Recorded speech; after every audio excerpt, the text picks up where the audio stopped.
first of all, good morning to all of you. By the grace of great God and great Bible, let us start our today's session.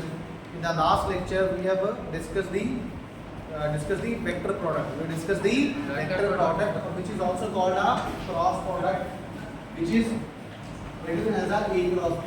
A cross B. So A cross B means it's a vector product or a cross product of two vectors, A cross B. And A cross B gives me a vector. Vector quantity. Gives me a vector quantity. Whereas the dot product gives me a this is called a dot product or it is called a scalar product. Dot product is also called a scalar product. Scalar product को dot product भी बोलते हैं, dot product को scalar product भी बोलते हैं, और cross product को वेक्टर प्रोडक्ट बोलते हैं और वेक्टर को cross product. Get your point? A dot B मुझे क्या देगा? A dot B gives me a scalar quantity. A dot B gives me a scalar quantity. और ए क्रॉस बी का मॉड मुझे क्या देगा? ए क्रॉस बी का mod मुझे क्या देगा? रूट अंडर ए क्रॉस बी का मॉड मुझे देगा स्केलर नंबर। क्या देगा? Again scalar, again scalar. किसी भी मैग्नीट्यूड, किसी भी वेक्टर का मैग्नीट्यूड मुझे क्या देता है? Scalar quantity. क्या देता है? तो वो स्क्वायर रूट में आंसर आ जाएगा, जब विदाउट स्क्वायर रूट भी आ सकता है। A cross B give me a scalar quantity. And out A cross B मुझे देगा वेक्टर, ए डॉट बी क्या देगा मुझे? स्केलर। और ए क्रॉस बी का मॉड मुझे क्या देगा? स्केलर। ठीक है। और ए डॉट बी क्या होता है? अभी मैं इसको समराइज कर रहा हूं। I am basically summarising that. बेटा आ गया हो सारे, प्लीज पहले बेंच पे बैठो। आप भी व्हाट्स योर नेम बेटा? आ गया हो पहले बेंच पे बैठो। Okay, basically I am summarising the vectors. I am summarising the vectors. मैं उसको कंपाइल करता हूं। ठीक है। चौथा, ए डॉट बी क्या होता है? डॉट प्रोडक्ट क्या होती है? ए डॉट बी क्या होता है? A B cross, A B cross, AB cross. This A is the magnitude of A vector, B is the magnitude of B vector. What is A cross B? A cross B is equal to A B sin theta n cap. Sin theta n cap. ठीक है? Any doubt? समझ आ रहा है इन वालों को? इसके अलावा हमने क्या किया था? अगर दो वेक्टर्स परपेंडिकुलर है, अगर दो वेक्टर्स क्या हैं, तो उनका डॉट प्रोडक्ट क्या होगा? 0। ये भी किया था ना? लिखेंगे if a vector and b vector are, इसको बोलते हैं परपेंडिकुलर। इसको क्या बोलते हैं? Perpendicular means right angle. Right angle means 90 degree. Right angle means 90 degree. मैं लिख देता हूं 90 डिग्री टू ईच अदर। तो क्या होता है? a डॉट b क्या होता है? a डॉट b क्या होता है? 0। a डॉट b क्या होता है? 0। और अगला हमने क्या किया था? अगर a वेक्टर और b वेक्टर के बीच में एंगल 0 होता है, a वेक्टर और b वेक्टर के बीच में एंगल क्या होता है? 0। जिसको हम क्या बोलते हैं? Vectors are parallel. Vectors are parallel. a vector and b vector, if angle between a vector and b vector is 0 degree, और इसको बोलते हैं a vectors and b vectors are, a vector and b vectors are parallel। अगर angle 0 है तो वो क्या है? पैरेलल। अगर एंगल 180 है तो वो क्या है? Anti parallel. फिर क्या वो? Anti parallel. एक इस तरफ होगा, एक इस तरफ। पैरेलल है तो दोनों एक तरफ होगा। 90 होगा तो एक ऐसे होगा, एक ऐसे होगा। ठीक है। अगर a vector and b vector are parallel each other, तब क्या होता है? तब क्रॉस प्रोडक्ट 0 होती है। तब क्या होता है? Cross product is 0। This implies that a cross b is equal to 0। a cross b is equal to 0। ठीक है। उल्टा भी होता है ये। अगर a डॉट b 0 है तो वेक्टर्स क्या हैं? परपेंडिकुलर। ठीक है। अगर एंगल 90 है तो डॉट प्रोडक्ट 0 है। अगर डॉट प्रोडक्ट 0 है तो क्या है? they are perpendicular, they are perpendicular। And मैं इसलिए लिख रहा हूं and vice versa. Vice versa का मतलब क्या होता है? What's the meaning of vice versa? Vice versa means the converse part is also true. उल्टा भी सही है. समझ आई? मतलब अगर A to B is equal to B to A. ये ध्यान में लिख रहा हूँ. एक लिख लूँ. If A dot B 0 है तो इसका क्या मतलब है? इसका क्या मतलब है? If A dot B 0 it implies theta is equal to 90. और 9. If A cross B 0 है इसका क्या मतलब है? Angle is equal to 0. तो converse means 0.8 and 0.9. समझ आई कि नहीं आई? जैसे मैं बोलता हूँ राम दूध पीता है तो ऐसा तो लिख सकता हूँ ना कि दूध राम द्वारा पिया जाता है. कह सकता हूँ नहीं कह सकता हूँ? ठीक है, वही चीज है. मतलब अगर 1 से 2 होता है तो 2 से 1 भी होता है.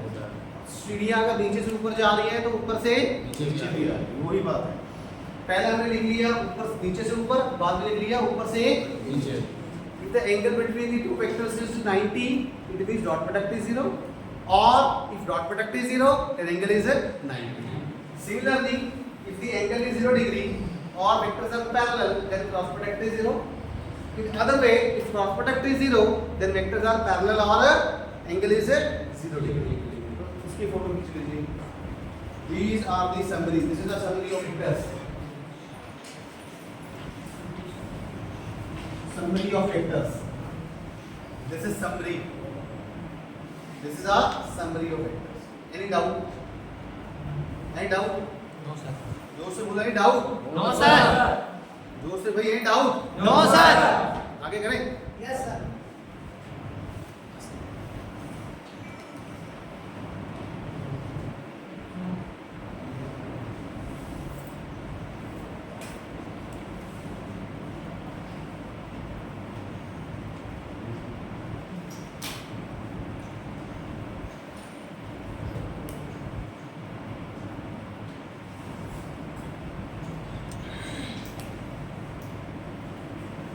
कहता find the angle between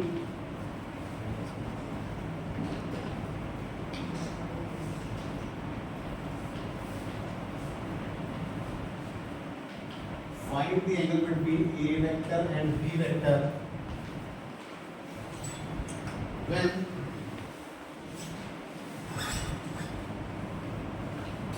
A vector plus B vector mod is equal to mod of A vector minus B.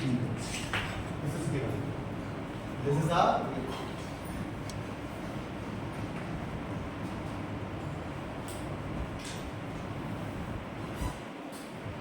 ठीक है. Any doubt? This is given. This condition is given. This is given. Calculate the angle between A and C. Calculate the angle between A and B. ये कैसे करेंगे? देखो ये कैसे करेंगे मैं सोल्यूशन लिख रहा हूँ. मेरे पास कंडीशन है A mod A vector plus B vector का mod is equal to A vector minus B vector का mod. First of all, I will take the left hand side. So see, can I do squaring both side? मैं कर सकता हूँ. I can do squaring both side. I get your point. Just like I have let us say I have number x is equal to 2. If I do squaring both side, what is the answer? X square is equal to 2 square. What is the answer? X square is equal to 4. X square is equal to 4. So similarly, I will do the square both side. I will do the square both side. So I am getting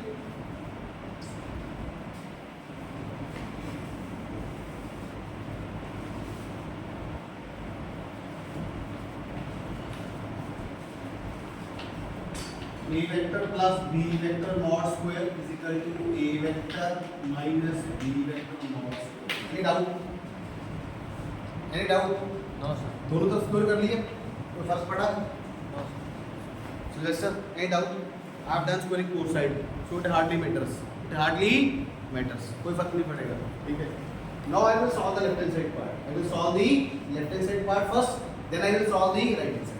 पहले मैं left hand side part को solve करूंगा, उसके बाद start करूं. फिर मैं left hand side पे लिख रहा हूं LHS. Left hand side is equal to A vector plus B vector mod square is equal to, this is equal to This is equal to A plus B dot A plus B. Can I write like this? Yes, I can write. Yes, I can write. This is similarly here 3 square is equal to 3 into 3. 3 square is equal to 3 into 3. जैसे हम लिखते हैं 4 square 4 square कैसे होता है 4 into 4 वैसे लिख लिया मैंने खोल लिया उसको. Now I will multiply A dot A plus A dot B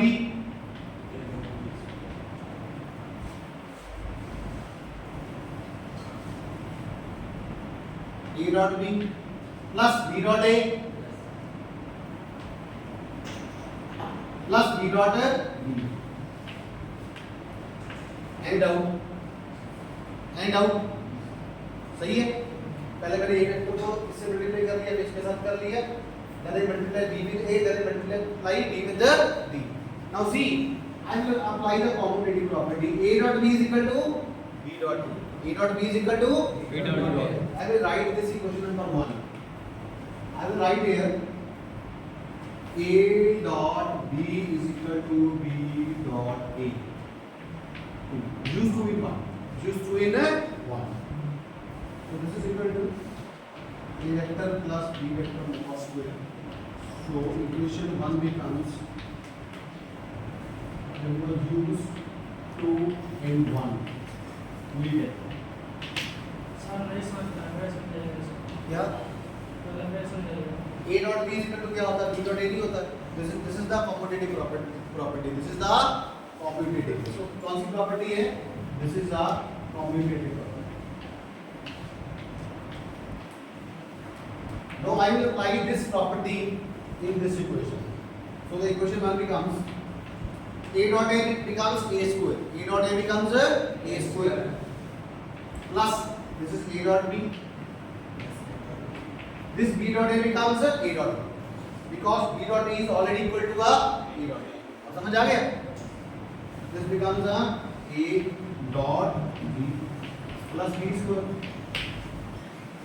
and out. ये क्या बन गया? A plus B mod square is equal to A square plus A dot B plus A dot B. It becomes 2 times A dot B. 2 times A dot B plus B. And out. And out.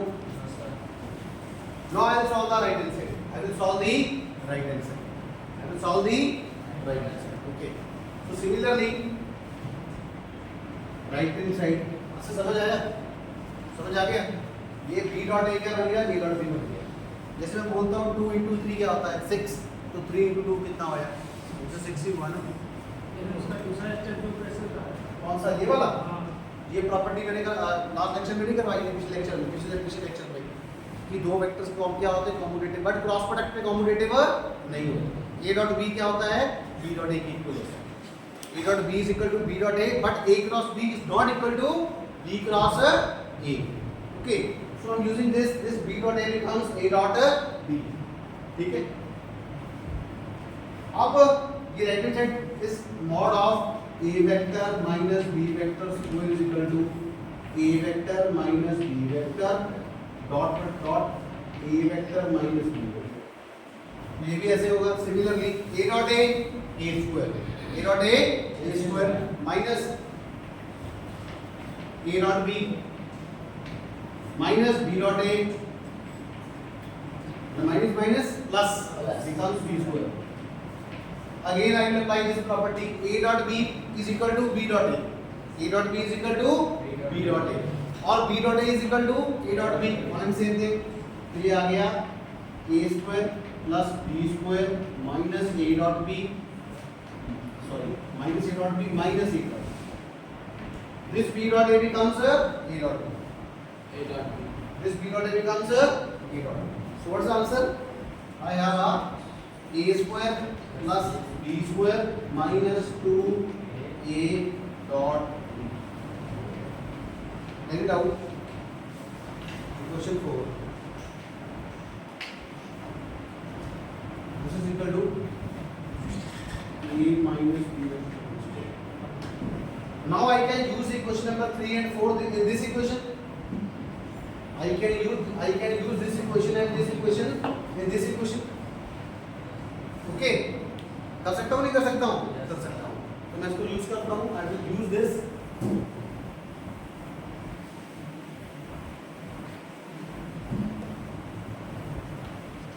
इसका answer कितना आया? a plus b whole square का आया a square plus b square 2a dot b. और उसका कितना आया? The right side becomes a square plus b square plus b square minus 2a dot b.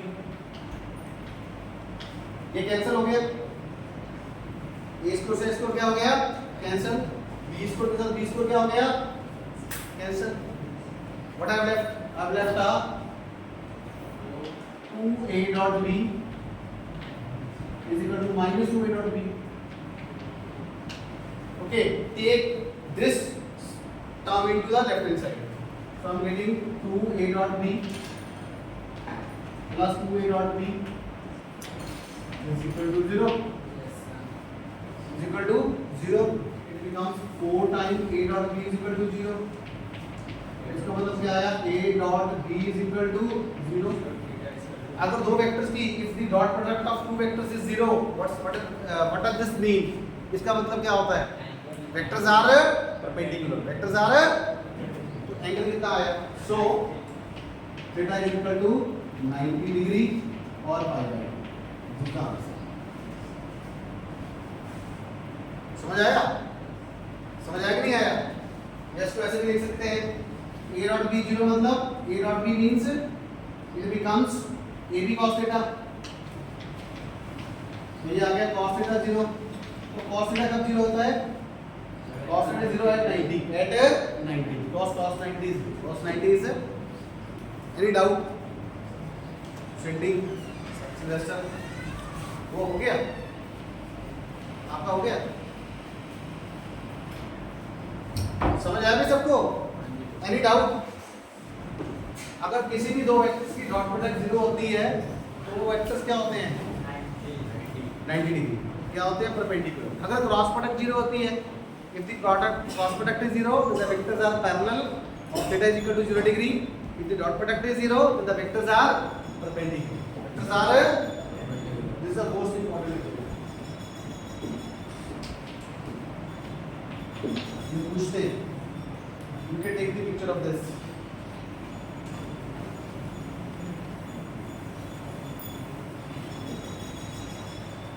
This is the most important numerical.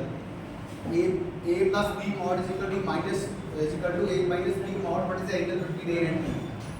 So we have done squaring both side. Okay, we have elaborated it. हम इसको solve किया, solve करके compare किया, and finally we have the answer. Theta is equal to 90. What's the meaning of pi? Pi means 180. Pi means 180. So 180 divided by 2, 90. Okay, तो ये vector कैसे होंगे? ये वेक्टर ऐसे होंगे. वेक्टर ऐसे होंगे. A वेक्टर, B वेक्टर और एंगल कितना होगा? 90. कितना होगा? Just like this.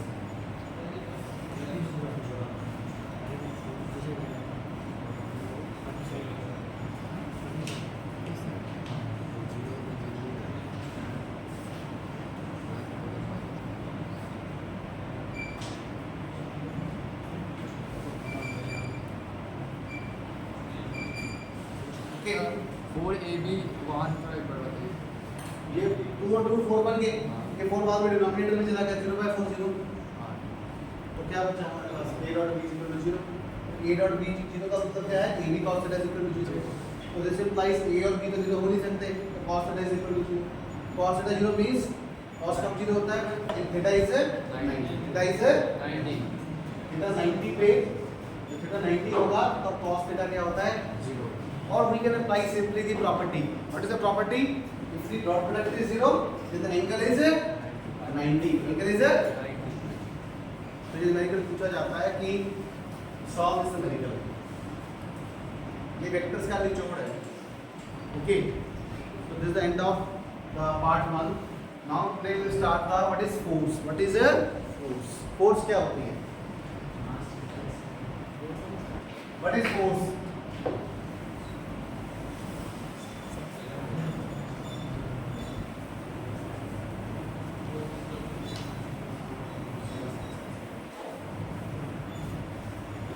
आशुतोष क्या होती है force?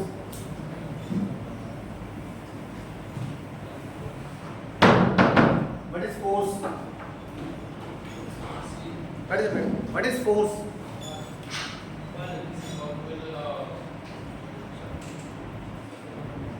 Energy. Sylvester, what is force? Yes, it is a push or pull. It is a push or pull.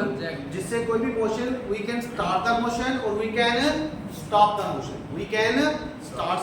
Force से हम किसी भी मोशन को स्टार्ट कर सकते हैं. कोई ऑब्जेक्ट रेस्ट पे पड़ी है, जहां कोई ऑब्जेक्ट चल रहा है तो उसको क्या कर सकते हैं? रोक सकते हैं, या डायरेक्शन भी चेंज कर सकते हैं.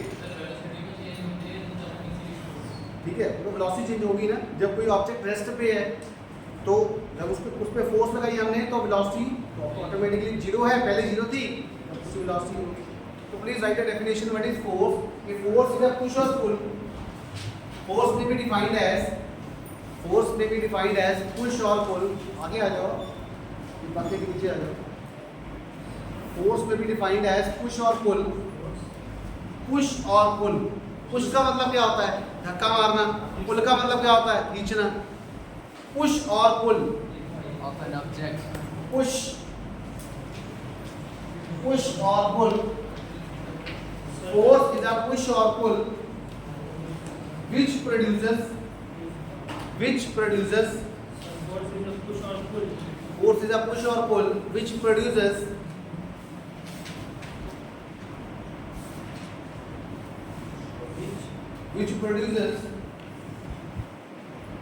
or tends to produce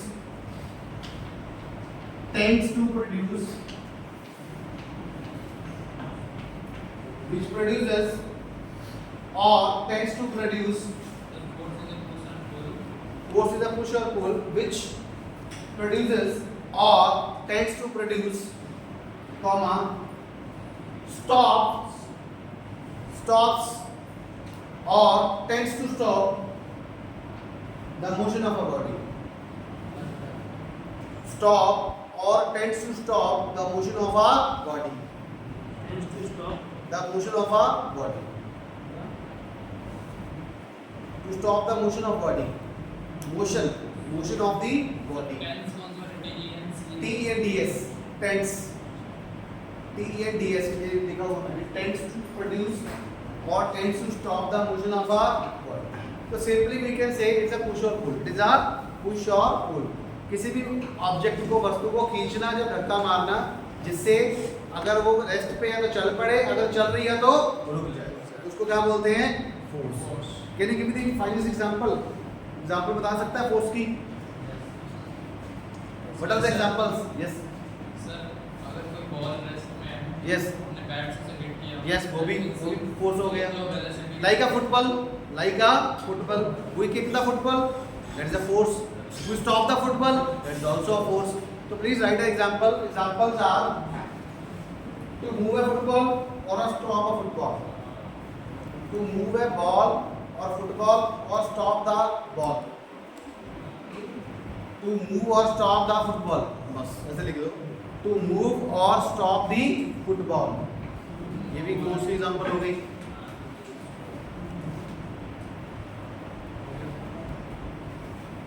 आगे लिखो.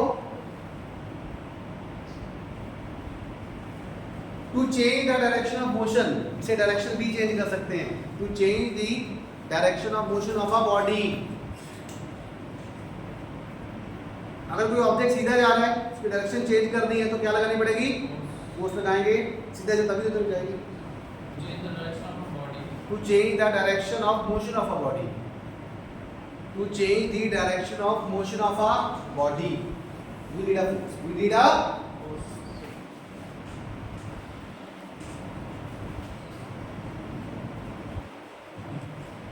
एक सिंपल डेफिनेशन भी लिख लीजिए. We can write a simple definition. It is a push or pull. It is a push or pull which changes the state of rest.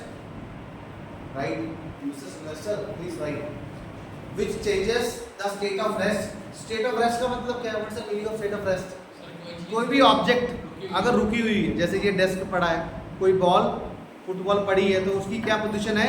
State of rest. जब वो move कर रही होती है तब कौन सी स्टेट होती है? State of motion, state of. तो ये फिजिक्स की टर्म्स होती है जो हम लिखते हैं, ठीक है? इट्स अ पुश और पुल which changes the state of rest or state of uniform motion of a body, or state of uniform motion of a body which changes the state of rest or state of uniform motion of a body along a straight line. Along a straight line, ये ज़्यादा आसान है ना? Along a straight line is called, along a straight line is called a force. Along a straight line is called a force. Along a straight line is called a force. क्या मतलब? ये लिखो, आप ही लिखा करो। लिखने से पता क्या होता है? जैसे आप लिखोगे तो आपकी जो माइंड की हार्ड डिस्क है उसमें वो छप जाता है। Are you getting my point? Which changes the state of rest or state of uniform motion of a body along a straight line is called a force. इसका सिंबल है बेटा F. सिंबल क्या है इसका? F. F से denote करते हैं force को, ठीक है? फोर्स को F से डिनोट करते हैं और उसके यूनिट्स होते हैं, उसके यूनिट्स क्या होते हैं? What are the units of force? Force के दो यूनिट होते हैं, एक होते हैं SI, एक होता है CGS। SI में हम इसको मेजर करते हैं न्यूटन में, न्यूटन, और CGS में करते हैं डाइस।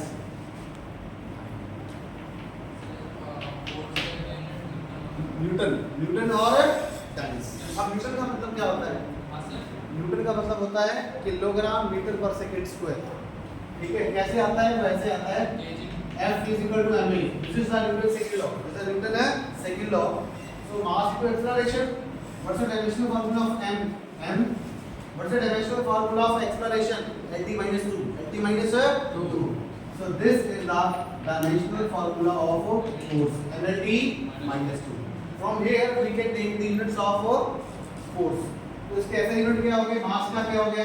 किलोग्राम, लेंथ का मीटर, टाइम का सेकंड। इसके यूनिट हो गए kilogram metre per second square. तो मैं यहाँ पे लिखूंगा न्यूटन और kilogram metre per second square.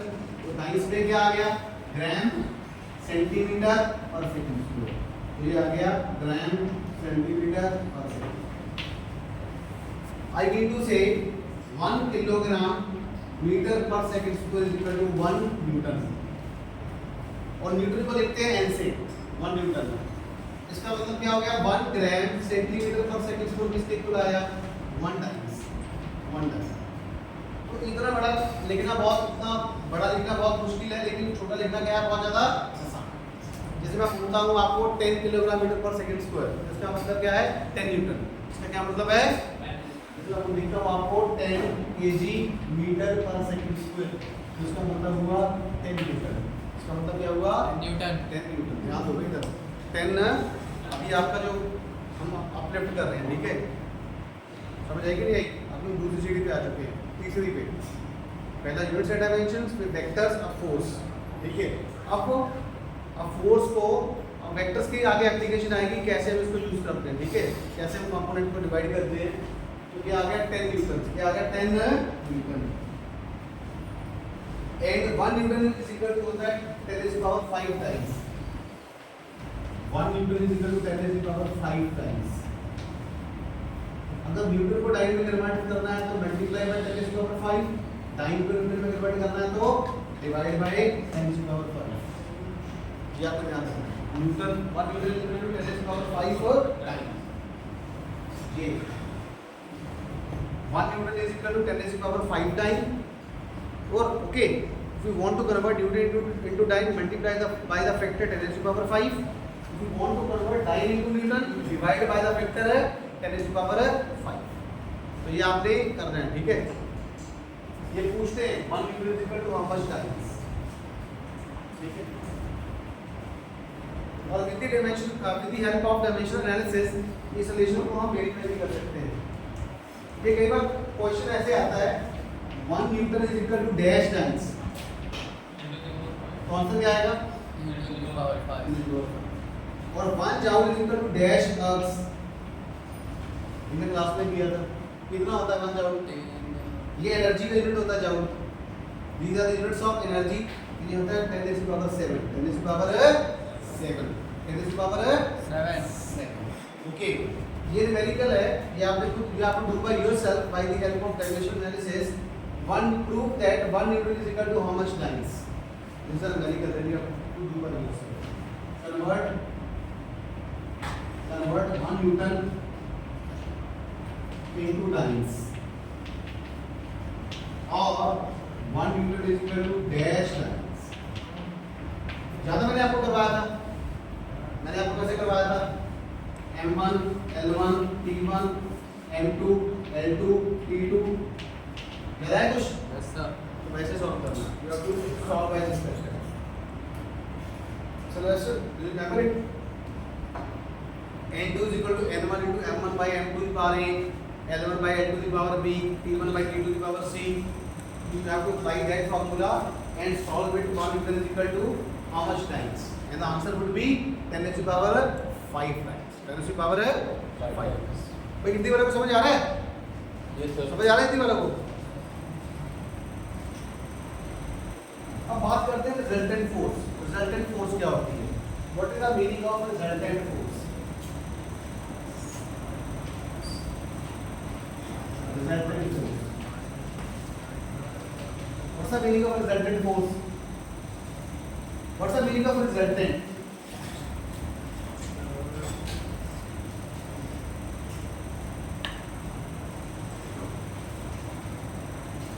What's the meaning of resultant?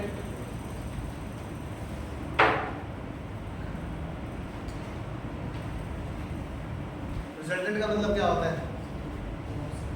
मैं आपको बताता हूँ, हिंदी पहले हिंदी में बताता हूँ, ठीक है? I'll explain in English later on. Okay. Resultant का मतलब वो ये होता है, मान लो किसी बॉडी पे, किसी एक बॉडी पे बहुत सी फोर्सेस लग रही है, ठीक है?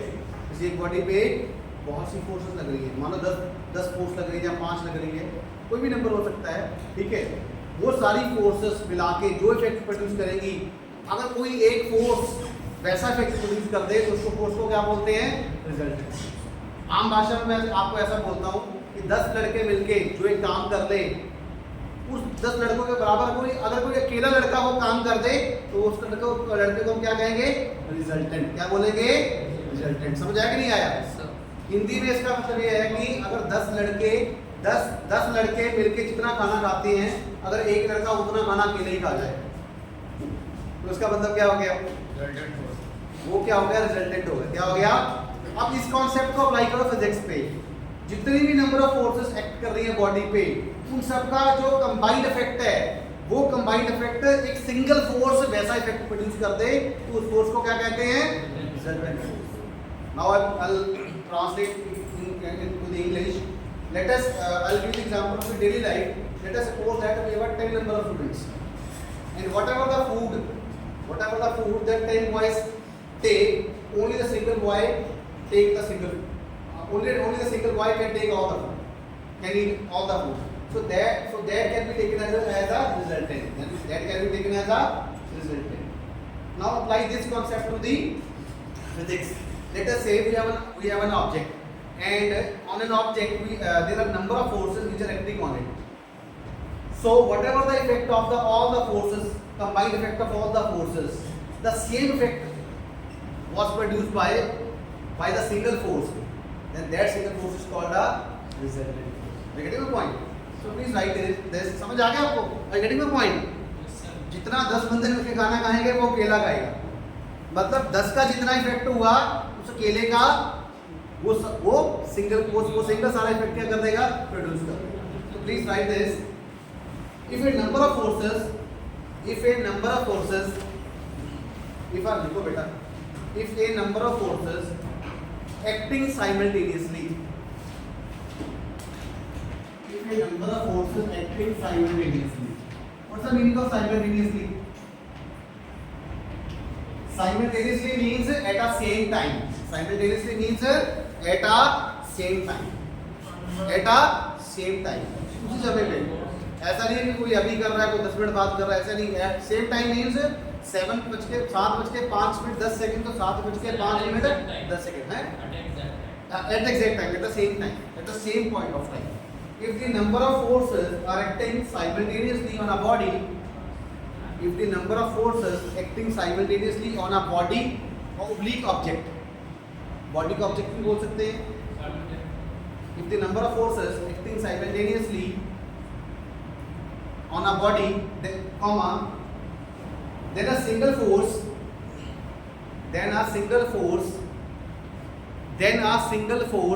single S-I-N-G-L-E, then a single force which produce the same effect.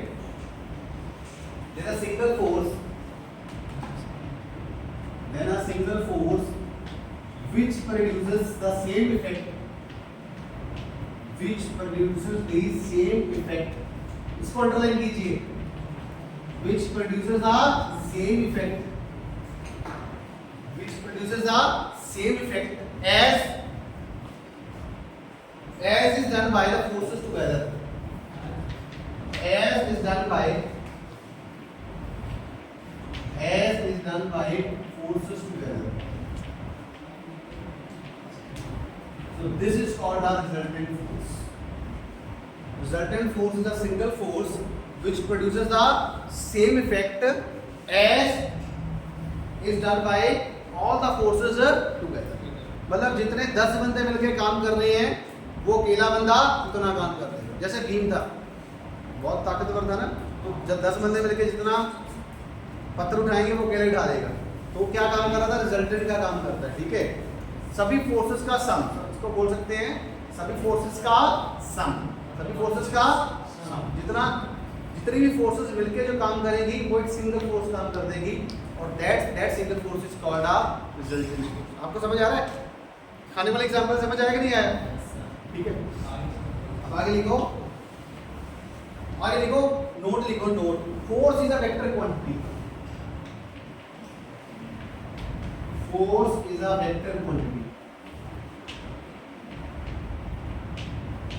मतलब vector quantity means it has magnitude as well as अ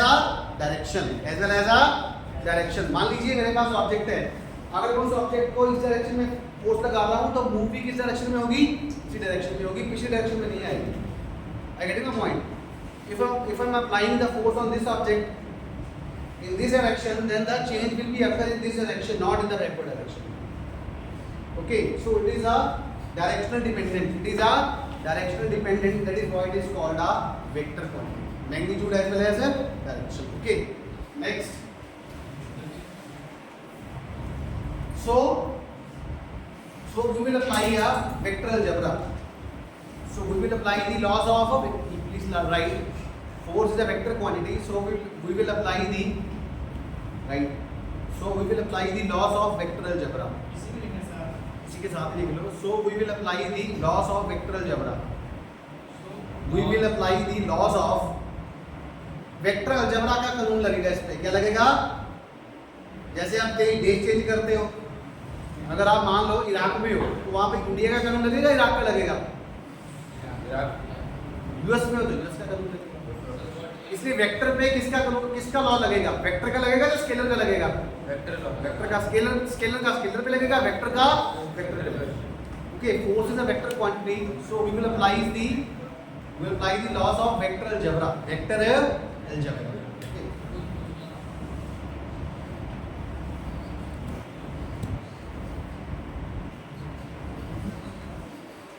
जो मैंने आपको बताया ना कि 2 or more forces acting simultaneously on a body. ठीक है, 5 मिनट है. पूछो.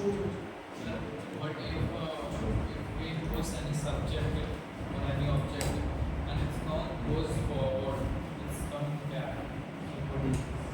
अगर वो पीछे आ रहा है अगर आप उसे पुश कर रहे हैं ना, नॉट वो आगे नहीं जाके पीछे आ रहा है. हाँ, तो वो भी फोर्स ही एक तरह की, वो फोर्स ही है. Simple is that is force. क्योंकि उसकी हम स्टेट तो चेंज कर ही रहे हैं ना, गेटिंग द पॉइंट।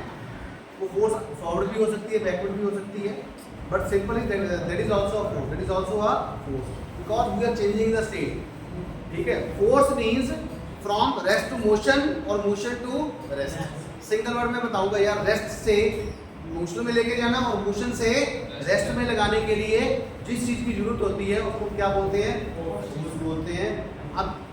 अब ये भी हो सकता है कि वो आगे भी जा सकती है चीज, वो पीछे भी जा सकती है। मान लो अगर आप इंक्लाइन हो, अगर आपकी गाड़ी ऐसे आप पहाड़ी तक चलाती है, आपकी जैसे आप पहाड़ी एरिया में गाड़ी आपकी ऐसे खड़ी हुई है, तो आपने हल्का सा फोर्स लगाया, टच किया, और वो आगे नहीं जाएगी। क्यों आगे क्यों नहीं जाएगी? आगे के लिए ज़्यादा फोर्स चाहिए, पीछे के लिए कम चाहिए, तो पीछे आ जाएगा। तो वो भी फोर्स ही हुई। क्यों फोर्स हुई? क्यों? उसने उसकी स्टेट को चेंज कर दिया, because the state of the car has been change from rest to motion, rest to motion. Simple मैं यहाँ पे लिख देता हूँ, रेस्ट टू मोशन। बहुत अच्छा क्वेश्चन था आपका, रेस्ट टू मोशन और motion to rest, motion to rest. ये चीज किससे होती है? This is governed by force, this is governed by, this is governed by the simple. अगर कोई आपसे पूछे फोर्स क्या है, तो ये डायग्राम बनाओ, रेस्ट टू मोशन और motion to rest. Third direction of motion, direction of motion. Third है डायरेक्शन ऑफ मोशन। हम direction, we can change the direction also, direction of motion of our body. To change the direction of motion of our body we need a force, we need a, so this is a collaborative effort, so this is a collaborative, collaborate का मतलब है इकट्ठा। तो ये 3 points हैं जो क्या define करते हैं, these three points defines the force, defines the rest to motion, motion to rest और change the direction of motion of a body। तो कोई वस्तु चल रही है, उसको रोकने के लिए हम क्या लगाएंगे, फोर्स। ठीक है, अब जो मैंने कहा रिजल्टेंट फोर्स है, ठीक है, रिजल्ट दी कॉन्सेप्ट, जो रिजल्टेंट फोर्स का कॉन्सेप्ट है, इसको हम 2-3 लॉस है उससे हम एक्सप्लेन कर सकते हैं। We can explain the concept of resultant force by 3 laws। The first law is triangle law, second law is parallelogram law, okay, and we have a polygon law। Okay, we have a triangle law, we have a parallelogram law, and we have a polygon law। By these methods, by these 3 laws, we can understand the concept of result। That we will do tomorrow। वो आगे कल करेंगे। Any doubt from your side? कोई शंका आपका? Any doubt? समझ आया सारा? Yes sir। Thank you so much। Thank you।